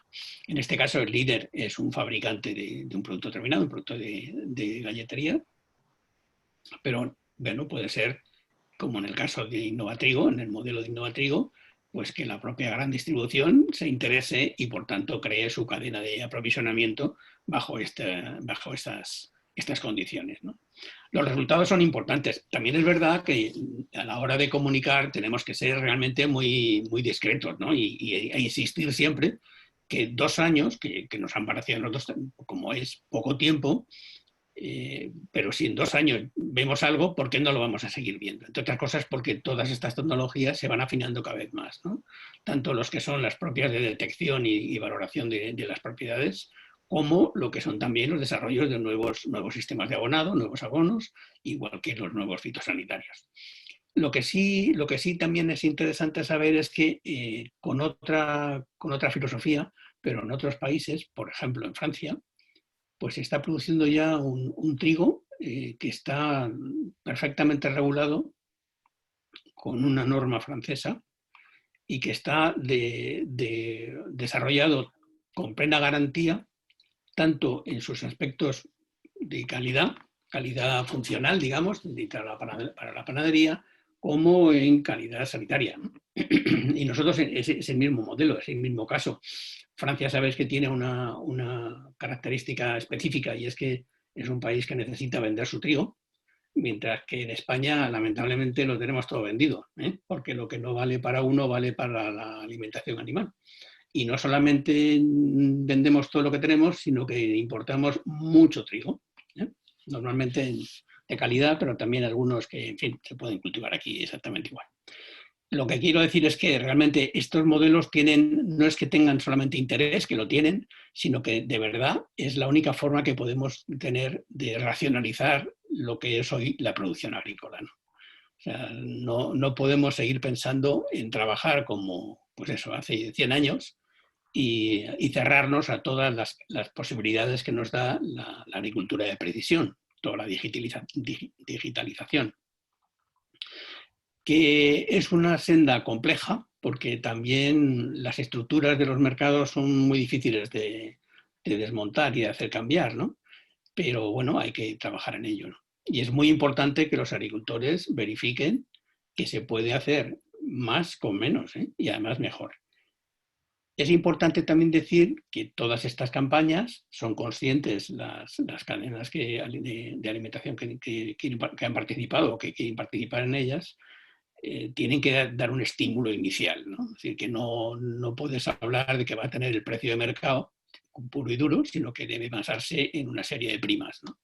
Digamos que una primera prima sería la que está basada en cumplir con las buenas prácticas, y una segunda prima sería pues, la que supera la calidad esperada del nivel mínimo para estar valorado como buenas prácticas. Y en ello estamos. Y tenemos abierta ya negociación con una empresa y tenemos otras más posibilidades, aparte ya de la propia cadena que hemos creado para el proyecto. Bueno, y yo quería añadir, al hilo de lo que ha dicho José María, es que tal como se está viendo, o creamos sistemas de certificación que aseguren una calidad de producto y nos permitan posicionar a los agricultores en lotes de productos de trigo, en este caso, con una calidad específica, o si no, no podemos competir con otros países. Tenemos esto que estamos nosotros diciendo, como bien ha dicho José María, nosotros no estamos inventando la pólvora. En otros países, como Francia, efectivamente está totalmente regulado y prácticamente todos los agricultores lo hacen, y ojalá los agricultores de cereal de España pudieran estar como están los franceses. Hombre, entre otras cosas porque no tenemos su tierra y su clima, pero sí que es verdad que desde nuestro punto de vista es el futuro para la producción de cereal. Poder acogerte a algún tipo de certificación que asegure la calidad y te permita después poder posicionarte mejor que otros trigos que van a venir a unos precios que nosotros no podemos competir. Si me permites, en el caso de Francia, aparte de que haya una norma, lo que hay es una estructura de formación y de investigación que es propia de los agricultores. Son las grandes cooperativas las que en su momento constituyeron Arvalis. Esa organización Arvalis es la que da toda la formación y todo el soporte técnico para la producción de trigo. Y eso es impresionante. Si entráis en la página y os movéis un poco, aunque esté en francés, pero es impresionante la capacidad que tienen para llegar a los detalles en cada uno de los aspectos del cultivo y de todo el proceso de comercialización. Eso es un ejemplo que realmente impresiona, ¿eh? Impresiona. Es decir, que el organismo de investigación no es un organismo público en cada una de las zonas, sino que es un organismo privado que sirve a todos bajo unas condiciones muy abiertas y a su vez muy protegidas, porque es evidente que lo que ellos están haciendo, que es optimizar todo, no van a regalar que cualquiera les copie y les sigue. Que cuando los agricultores entran y toman el compromiso, tienen que firmar un contrato de confidencialidad y no pueden manejar los documentos que ellos tienen y los que van recogiendo resultados o que les enseñan a cómo tienen que ejecutar determinadas tareas, no los pueden difundir de manera libre, sino que son exclusivos para ellos, ¿no? Bueno, no es un modelo que sea fácil de copiar porque esto lleva muchísimos años trabajando y tienen, como digo, también la dificultad de comercializar su buen trigo por todo el mundo, ¿no? Preguntan por aquí por el chat si para obtener la certificación, ¿vale?, en los términos en las que está definida esa certificación, hace falta cumplir con todas las buenas prácticas agrícolas. Sí. Sí, como siempre, un sistema de certificación tiene unos niveles y es evidente que cuando se hacen en todas las certificaciones, al hacer una valoración hay unos límites. Es decir, puedes tener, no sé, pues digamos un 15% de incumplimiento y que sea de aquellas prácticas que lo permiten, porque eso está establecido en el sistema de calificación, ¿no? Bueno, Curro lo puede hablar con más especificidad. Hay unas prácticas que son obligatorias, claro, como son la siembra directa, utilización de abono en la línea de siembra, etcétera, y que además tienen una cuantificación numérica más elevada, porque tenemos 3 niveles de cuantificación numérica de cada una de las prácticas en función del grado de importancia en cuanto a su reducción de las emisiones. Y se hace una valoración hasta el punto de que aquellos agricultores que están por encima de 85 pasan y los que están por debajo no podrían recibir la certificación. Hay prácticas que valen 5 puntos, es decir, hay algunas que puedes incluso no hacer 2 de ellas y tener la certificación. Hay otras que ya digo que son excluyentes. Preguntan también aquí en el chat que ¿qué certificadora podría acreditar? Bueno, esto es un proceso de certificación que nosotros hemos hecho con una certificadora, pero que realmente es público. Es decir, que una vez que esté en el mercado, si en el mercado de interés, cualquier certificadora podrá anexionarse al sistema de certificación con una serie de normativas que tienen los sistemas de certificación y realizar esas certificaciones. Actualmente es Agrocolor quien ha hecho el proceso, pero ya digo que al ser un sistema público no es propiedad de Agrocolor. Si hay interés y ojalá que haya en el mercado movimiento para que haya muchas, sobre todo cooperativas, porque entendemos que van a ser el nivel de certificación, no será a nivel de agricultor individual porque va a ser, no es un proceso complejo, pero sí tiene unos requerimientos y sobre todo para después tener volumen para vender a la industria, será a nivel de cooperativa o agricultores grandes. Si hay mucho nivel, entiendo yo que diferentes certificadoras se podrán acoger al proceso.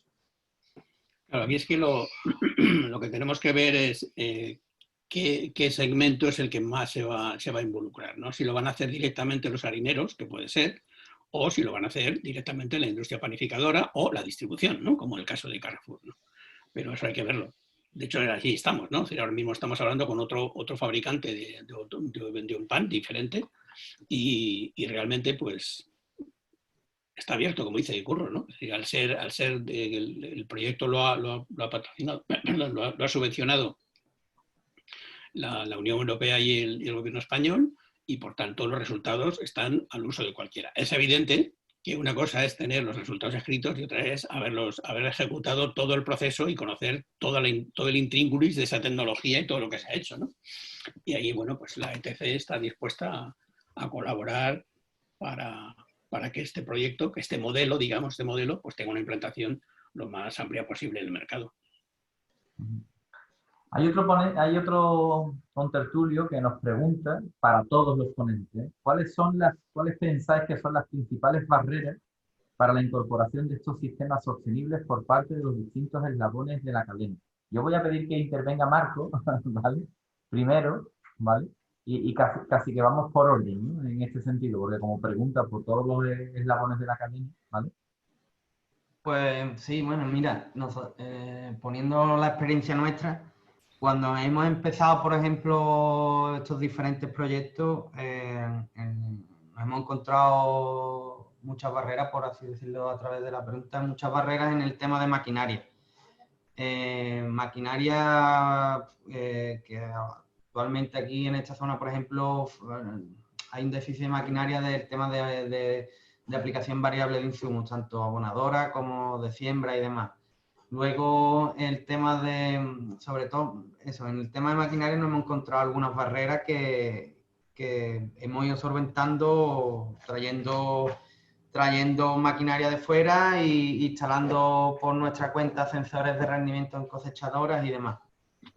Luego, a lo mejor, en el tema de agricultores, perdón, a lo mejor está el hacer las cosas a lo tradicional y demás, que cuesta dar este paso a creerse, porque esto es una forma de trabajo y hay que creerse un poco esta tecnología de creerse el tema de la sensorización en temas de suelo, de estos mapas de rendimiento, de trabajar sobre ese mapa y hacer las cosas y tratar la parcela con una variabilidad intraparcelaria. Por ahí nos hemos encontrado mejor un poco de barrera. No sé qué opinarán el resto de ponentes, José María y... Bueno, en este sentido yo estoy de acuerdo contigo en que, claro, uno de los hándicaps que estamos partiendo es que la edad media de los agricultores en España ronda los 60 años. Claro.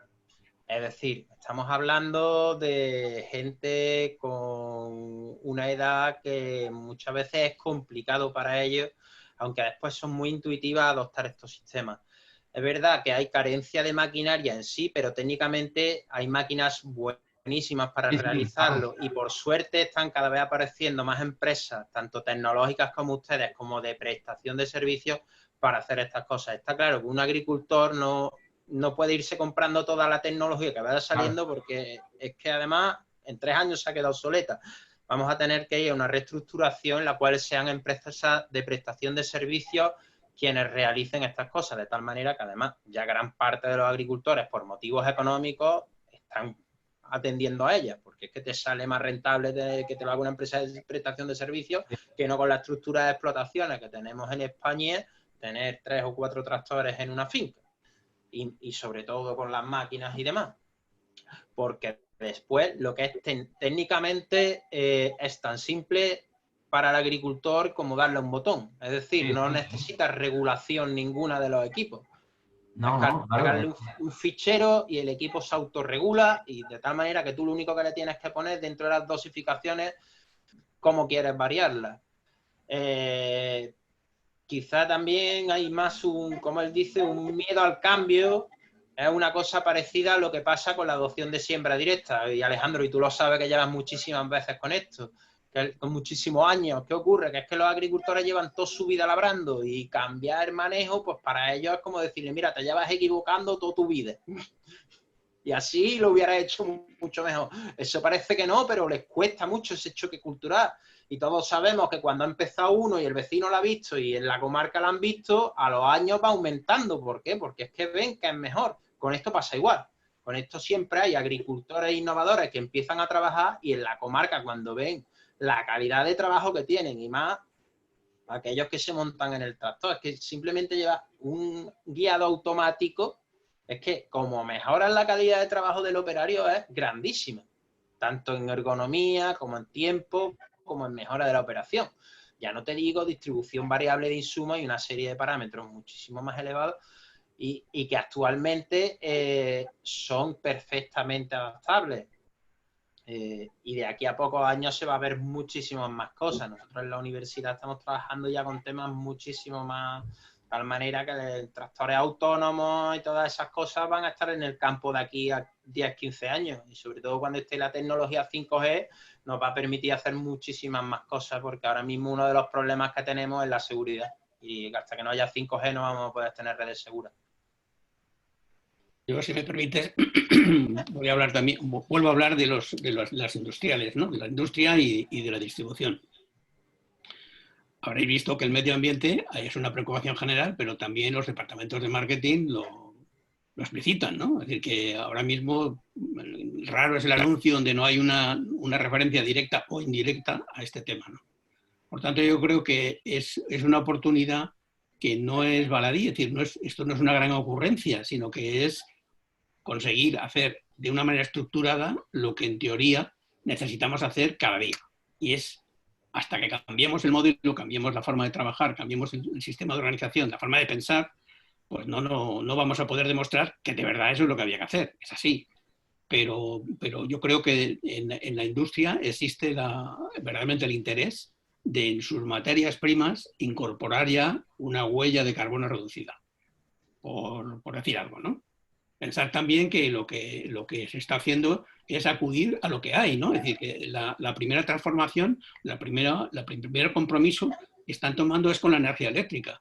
Buscar fuentes de energía eléctrica sostenible. Si no las hubiera, no podían buscarlas, ¿no? Pues en las demás cuestiones es igual. Es decir, hasta que no se pueda tener una producción, digamos, ¿no?, ya unos años de experiencia en ese tema, no podremos decir si esto tiene sentido o no tiene sentido, ¿no? Es decir, a priori es una forma lógica, inteligente y segura de avanzar, pero claro, si en el mercado luego no hay respuesta, pues habrá sido un tiro fallido, ¿no? Por eso es tan importante el aprovechar a las primeras empresas que están interesadas en entrar en estos sistemas para dejarlo todo clarito y empezar a trabajar. Porque pensad que estamos hablando de campañas, ¿eh? No vamos a tener 3 experiencias en 3 meses, sino en 3 años. Entonces, consolidar algo en la agricultura con cambios climáticos como los que tenemos, pues realmente es complejo, cada vez más complejo, pero bueno, es la realidad, hay que hacerlo, ¿no? Entonces hay empresas que tienen valor para meterse en esta faena y lo que sí es verdad es que las tecnologías aplicadas, como Curro lo ha estado explicando, pues dan resultados que son realmente muy interesantes. Y hay otro contertulio que nos han compartido con nosotros un enlace en la que nos habla de las primeras harinas que tienen su trazabilidad contrastadas a través del sistema blockchain. Sí. Eso sí, no me acuerdo yo de decirlo, pero es que lo del blockchain es algo que tiene mucho impacto y que la gente de marketing lo ha entendido perfectamente bien y tiene todo el sentido, ¿eh? Todo el sentido. Tú puedes saber exactamente de quién es esa harina e incluso quién es el agricultor que cultivó ese trigo. Sí, y eso ya hay unos cuantos ejemplos.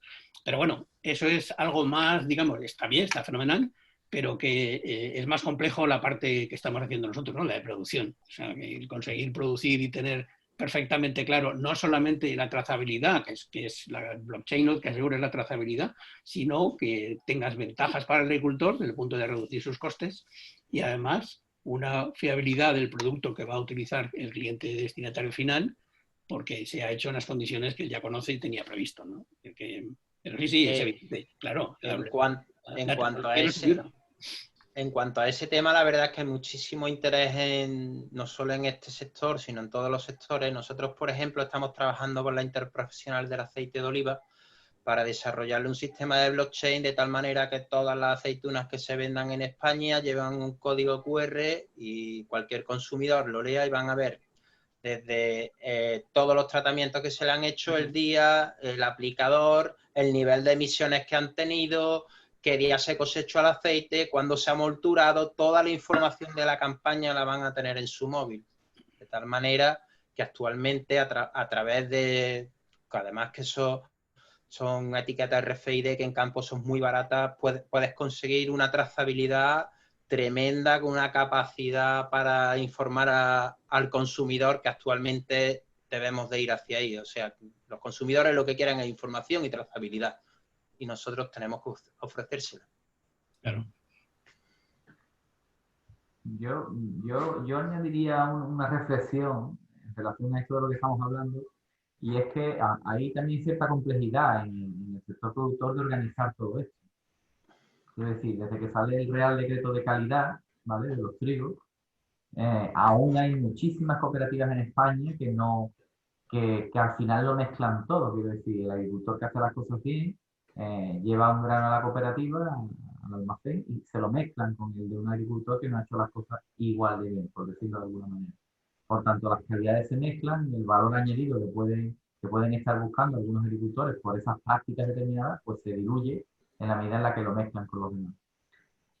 Yo entiendo que quizás una de las barreras importantes en el sistema de producción de este tipo de prácticas sostenibles, en definitiva es un sistema de producción más sostenible.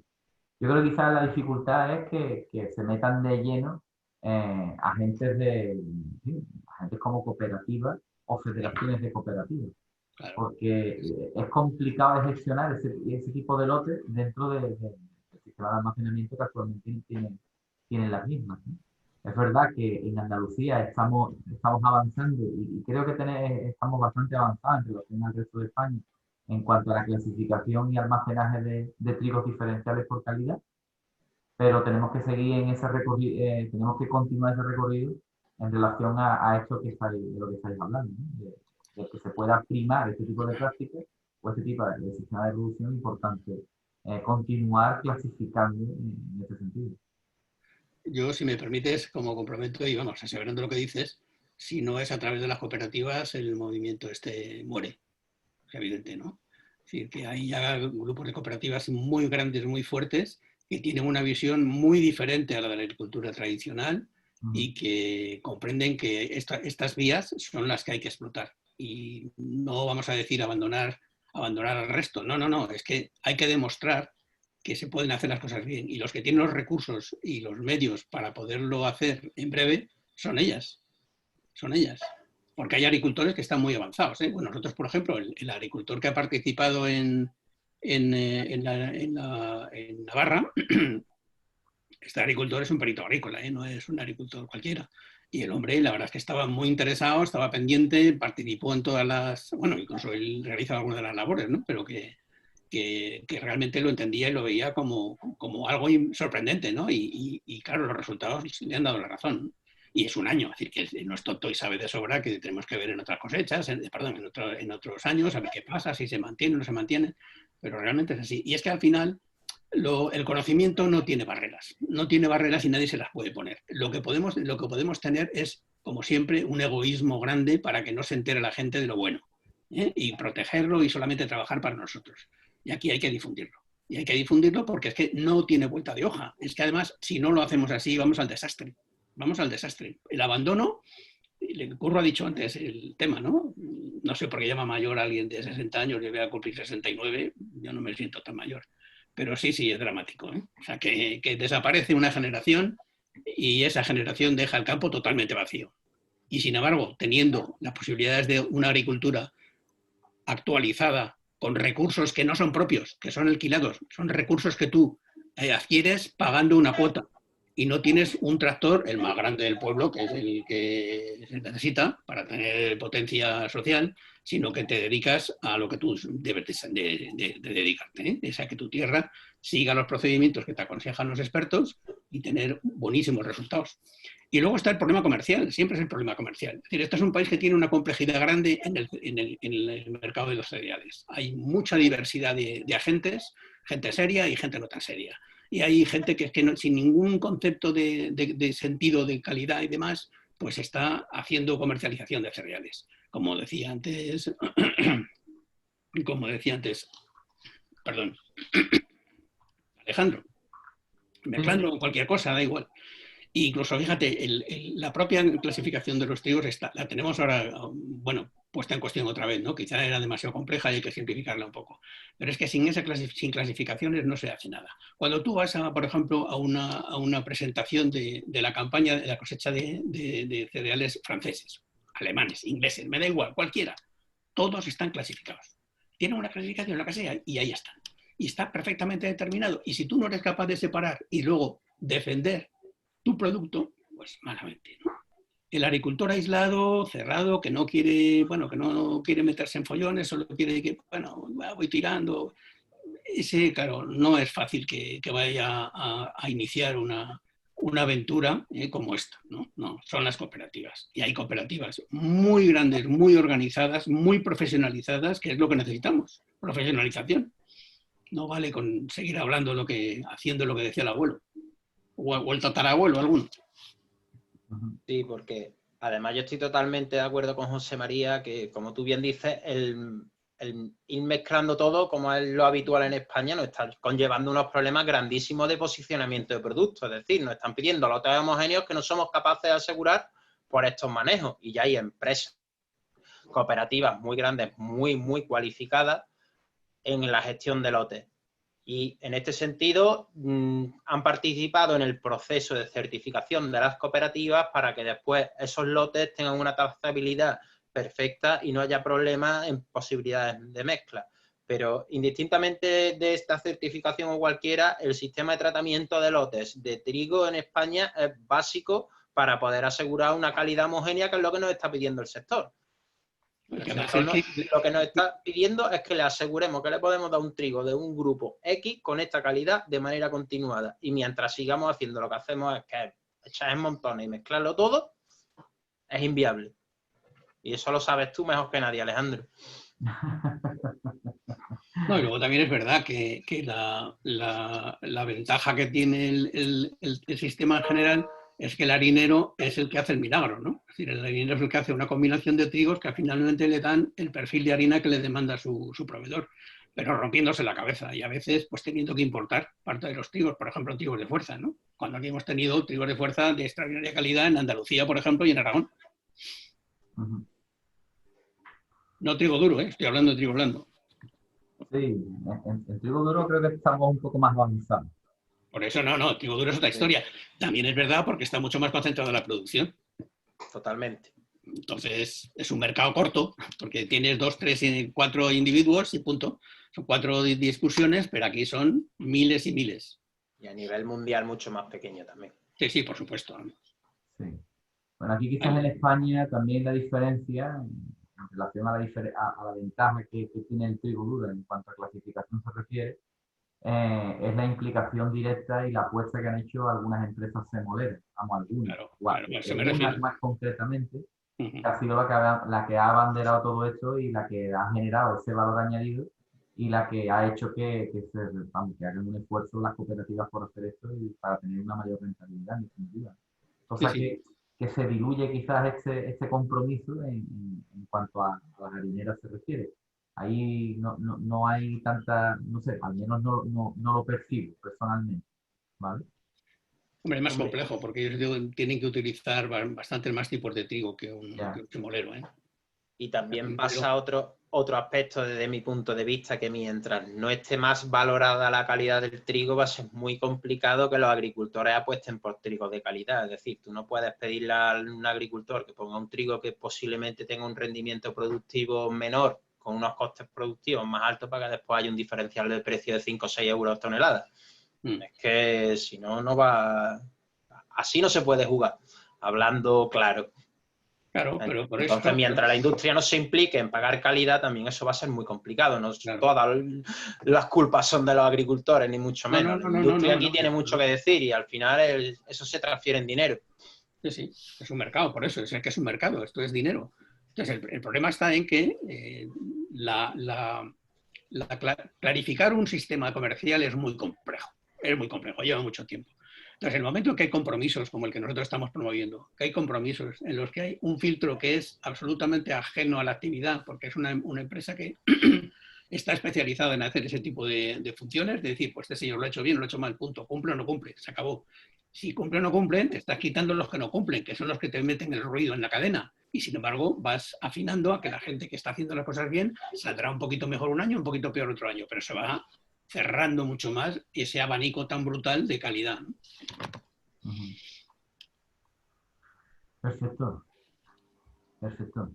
Una cosa más que me gustaría, si es posible, Marco, lo digo porque, bueno, estamos centrados en una jornada enmarcada dentro de la provincia, aunque hablar de estos temas, bueno, sería irrisorio centrarnos exclusivamente en la provincia, porque vivimos en un mercado globalizado, evidentemente, pero por la experiencia que tenéis, porque me consta que estáis con una iniciativa de grupo operativo que, si no me equivoco, si no está presentada ya, estará presentada en breve, sobre todo porque tampoco hay mucho más plazo, ¿vale? Me gustaría, aprovechando que estamos en esta reunión y antes de terminar, que si es posible que nos dieras un pequeño avance, porque por lo que conozco va un poco en esta línea, ¿no? En seguir afinando cuestiones, especialmente prácticas sostenibles vinculadas al tema de la fertilización, ¿no? Pues sí, pues bueno, estamos, como has dicho, en la previa de terminar de entregarlo, lo entregamos ahora y el grupo operativo pues trata sobre la modernización del cultivo de trigo para la optimización de la fertilización nitrogenada mediante la aplicación de técnicas de agricultura de precisión y herramientas para la toma de decisiones. Lo que vamos buscando es todo lo que hemos estado hablando: prácticas sostenibles, reducción de nitrógeno por el tema de las normativas que no vienen, las que están vigentes y las que no vienen de la Unión Europea, como comenté antes, del Farm to Fork y del Pacto Verde. Y todo esto pues, complementándolo con que estamos en zona vulnerable en toda nuestra provincia y prácticamente ya casi expandiéndose a toda Andalucía, zona vulnerable por la contaminación por nitrato. Entonces, por ahí va el tiro del grupo operativo. Intentaremos aplicar todo este tema de todas estas técnicas y herramientas de agricultura de precisión con el fin de desarrollar una app donde podamos ver las diferentes técnicas que se van a aplicar en tu parcela, ver las diferentes opciones de fertilización y la contaminación de CO2 que tendrán esas diferentes técnicas, el ahorro de gases de efecto invernadero. Bueno, por ahí va todo el tema del grupo operativo. ¿vale? Además, bueno, además de todo esto, toda esta práctica que estamos desarrollando, que intentaremos implementar en el grupo operativo, es todo lo que desarrollamos, como tú bien conoces, nuestro protocolo interno del G2FM, que llevamos aplicando en todos los proyectos que hacemos. Ahora también estamos en curso en un CEDETI en el cultivo de aguacate. Estamos en proyectos en zanahoria, en varios de zanahoria ecológica, en coliflores, en varios proyectos donde todo el enfoque va al tema de la reducción de unidades fertilizantes, buscando la aplicación de todas estas técnicas. Muy bien, muchísimas gracias. Yo creo que como conclusión podemos destacar y como resumen de los resúmenes que estas prácticas y estas tecnologías no solamente han venido para quedarse, sino que además son las que van a garantizar la viabilidad de este tipo de cultivos. Exactamente. En Andalucía, especialmente en España y bueno, en todos estos países. Bueno, pues sin más y por no demorar más la jornada, creo que es de las pocas jornadas en las que no solamente hemos ido bien de tiempo, sino que bueno, el coloquio ha sido bastante fluido y creo que bastante interesante. Y yo creo que sin más voy a darle paso a nuestra delegada del colegio para que se incorpore y para que clausure las mismas. Y bueno, ya la tenemos aquí. Manuela, cuando quieras. Venga, muchas gracias. Bueno, pues muchísimas gracias a todos. Yo creo que las ponencias han sido estupendas y que al final pues ha estado estupendamente el debate. Muchísimas gracias a Francisco Márquez, a José María Bonasanta, a Marco Muñoz, a Alejandro Castilla por haber estado hoy aquí. Muchísimas gracias a los cuatro. Y bueno, decir que esta jornada, con esta jornada damos por finalizado el ciclo de jornada de este año dentro de nuestro ciclo, nuestra inquietud o tu inquietud, nuestra motivación. Muchísimas gracias a todos. Esperemos vernos de nuevo el año que viene. Y bueno, deciros que muchísimas gracias a la Diputación de Cádiz, al IFAPA, gracias a la Asociación Española de Técnicos Cerealistas, muchísimas gracias a FITESA, a la Universidad de Córdoba y bueno, a todos vosotros. Vuelvo a repetir, a los ponentes, muchísimas gracias y bueno, pues hasta pronto.